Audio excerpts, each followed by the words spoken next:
അസ്സലാമു അലൈക്കും വറഹ്മത്തുള്ളാഹി വബറകാതുഹു. ഇന്ന് ഞാൻ പറയാൻ പോകുന്നത് ഇന്നലെ പറഞ്ഞതിൻ്റെ ബാക്കി. അബ്ദുൽ ഖൗസ് ബിൻ ജമീൽ റളിയല്ലാഹു അൻഹുവിൻ്റെ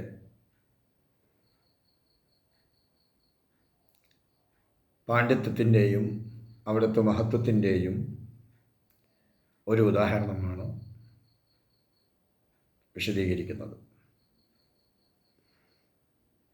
യമനിൽ കുറച്ച് പണ്ഡിതന്മാർ മഹാനവറുകളുടെ അടുക്കലേക്ക് മഹാനവറുകളെ പരീക്ഷിക്കാൻ വേണ്ടി ഒരു ദിവസം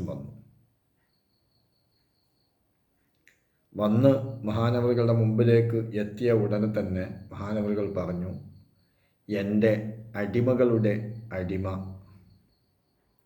ഇവിടെ വന്നിരിക്കുന്നു, എൻ്റെ അടിമകളുടെ അടിമകൾ ഇവിടെ വന്നിരിക്കുന്നു എന്ന് പറഞ്ഞു. ഈ വന്ന പണ്ഡിതന്മാർക്ക് ഇതെന്താണ് ഈ മഹാൻ പറഞ്ഞത് എന്ന് ഒരു പിടുത്തവും കിട്ടുന്നില്ല.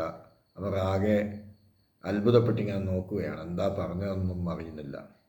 കുറച്ചു നേരം കഴിഞ്ഞ് അവർ തിരിച്ചു പോകുന്ന വഴിയിൽ വെച്ചുകൊണ്ട് അവർ ബഹുമാനപ്പെട്ട ഷെയ്ഖ് ഇസ്മായിലുൽ ഹൽറമി റളിയല്ലാഹു അൻഹുവിനെ കണ്ടുമുട്ടി. അങ്ങനെ അബ്ദുൽ ഖൗസ് ബിൻ ജമീൽ റളിയല്ലാഹു അൻഹുവിൻ്റെ മുമ്പിൽ വെച്ച് നടന്ന സംഭവങ്ങൾ അവർ പറയുകയും ചെയ്തു.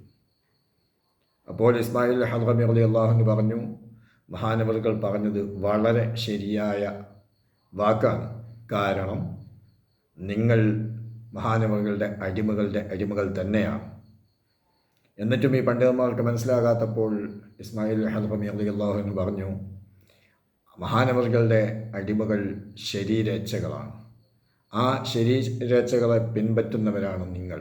അപ്പോൾ അവരുടെ അടിമകൾ തന്നെയാണ് നിങ്ങൾ എന്ന് പറഞ്ഞപ്പോൾ ഈ പണ്ഡിതന്മാർ ആകെ സ്തബ്ധിച്ച് നിന്നുപോയി, ആകെ ബേജാറായി. അതുമാത്രമല്ല, ഈ ഒരൊറ്റ വാക്കിൽ നിന്ന് തന്നെ ആ മഹാൻ്റെ മഹത്വം ഈ പണ്ഡിതന്മാർക്ക് മനസ്സിലാക്കാൻ കഴിഞ്ഞു. ഒരാളെയും പരീക്ഷിക്കാനുള്ള കഴിവ് ഒരാൾക്കുമില്ല. അതെത്ര വലിയ ആലിമാണെങ്കിലും മറ്റുള്ളവരെ പരീക്ഷിക്കുക എന്ന ലക്ഷ്യം ഉണ്ടാകുന്നത് നല്ലതല്ല. അവരുടെ പൊരുത്തം കരസ്ഥമാക്കുക എന്ന ഉദ്ദേശമായിരിക്കണം നമുക്കുണ്ടാകേണ്ടത്.